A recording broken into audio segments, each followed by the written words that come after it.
बच्चों को कोई भी सम्मान नहीं मिल पा रहा है। और बड़े दुख के साथ उस बहन ने अपने हाथ से चूड़ियां निकाल कर कहा, ये सरकार को चूड़ियां पहन लेनी चाहिए। सोचिए, आज के समय पर लोकतंत्र को और लोकतंत्र में ये परिस्थितियां बन रही हो, सरकार ये परिस्थिति बना रही हो, और वो सरकार परिस्थिति बना रही जिसने कभी ये नारा दिया था, सबका साथ सबका विकास। अच्छे दिन आएंगे, अच्छे दिन लाने वालों ने भ्रष्टाचार करा।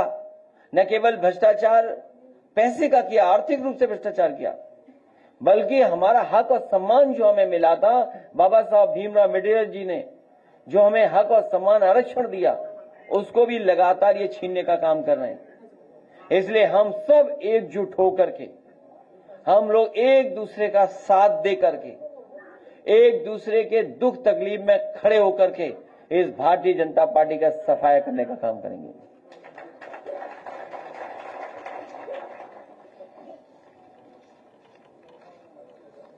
खत्म?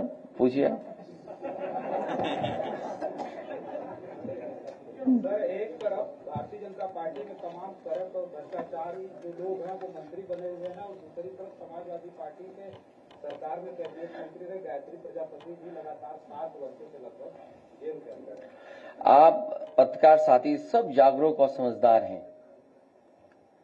आप में जितने भी साथियां बैठे हैं, उन्होंने बीजेपी के एक एक नेता का, दिल्ली वालों का, लखनऊ वालों का समय समय पर स्टेटमेंट सुना होगा आपने, भ्रष्टाचार को लेकर के, और खासकर समाजवादी सरकार में जो मंत्री थे उनको लेकर के। लेकिन जब इनको वोट की जरूरत थी तो उनकी पत्नी, उतने परिवार के लोगों को मुख्यमंत्री जी ने बुलाया और कहा कि आप समाजवादी पार्टी के खिलाफ वोट कर दीजिए, मतदान कर दीजिए, आपके सभी केस वापस हो जाएंगे। ये आप सब जानते हो, किसी से छिपा नहीं है। उन्होंने मतदान भी किया हमारे खिलाफ।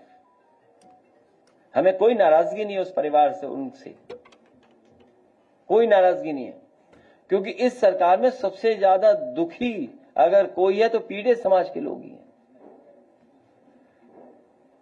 कभी कभी सम्मान के लिए, कभी कभी इस बात के लिए भी कि शायद सरकार सच बोल रही है, उनका भरोसा कर करके।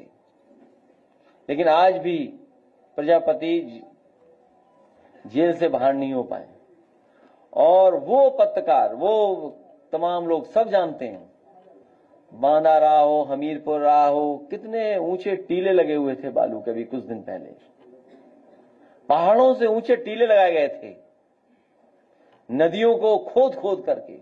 वो वीडियोस हैं, वो तस्वीरें हैं, वो किसी से छिपी नहीं है। लेकिन बीजेपी का इतना स्ट्रांग मैनेजमेंट है, इकोनॉमिक मैनेजमेंट, आर्थिक मैनेजमेंट, कि वो बात वहीं की वहीं दब जाती है। बुंदेलखंड के पहाड़ों से ऊंचे पहाड़ लगाए हुए थे, टीले बनाए हुए थे, सब इलीगल था।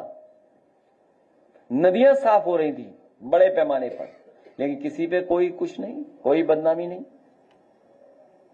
उन पे झूठा मुकदमा केवल एक पे नहीं लगा, मोहम्मद आजम खान साहब पे झूठा मुकदमा लगा, उन्हें भी न्याय मिलेगा, प्रजापति जी को भी न्याय मिलेगा एक दिन। रमाकांत यादव को जेल भेजा, पार्टी के विधायक कानपुर से, उन्हें जेल भेज दिया। और कानपुर में ही क्या देखने को मिल रहा हमें, कोई बहुत खासम खास भारतीय जनता पार्टी का है जो पकड़ा गया। छोटे छोटे अधिकारियों पे तो कार्रवाई हो रही है। बहुत बड़ा माफिया भैया वो कि हम नाम नहीं लेना चाहते थे, हमारा नाम आ रहा था उसमें। ये हमारा साथी एकदम कह रहा हो, ये सच है कि इस सरकार से केवल गरीब मुकाबला कर सकता है, गरीब लड़ सकता है। जिसका नाम लिया इन्होंने, उस पे इतने कागजात हैं, इतनी चीजें हैं कि सरकार की कुर्सी हिल जाएगी, सरकार की कुर्सी नहीं बच सकती। जैसे याद कीजिए, वो गाड़ी नहीं पलटाई थी, अपनी सरकार पलटने से बचाई थी। और आजकल तो हम लोग